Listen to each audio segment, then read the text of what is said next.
जो कंपटीशन के लिए तैयार आप तभी आइएगा जब पंक्चुअल आइएगा, टाइम मैनेजमेंट अच्छे से करिएगा। टाइम एक एक मिनट का कीमत होता है, आप जो टाइम निकल गया उसको आप कवर नहीं कर सकते हैं।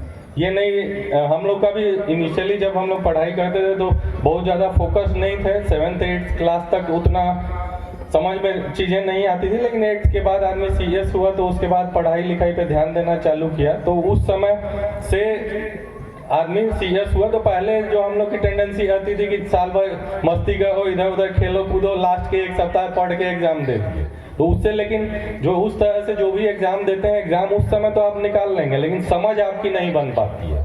समझ किसी भी चीज़ों की आपकी तभी बनेगी जब निरंतर उसको प्रतिदिन नहीं तो प्रति सप्ताह उसका चीज़ों को आप अपने मेमोरी में ले आइए, उसके लिए रिवीजन करिए या पढ़ते रहिए, तो फिर वो आपके चीज़ों को अच्छे से समझ पाइएगा। एग्ज़ाम पास करना एक चीज़ होता है, चीज़ों को समझना दूसरी चीज़ होती है।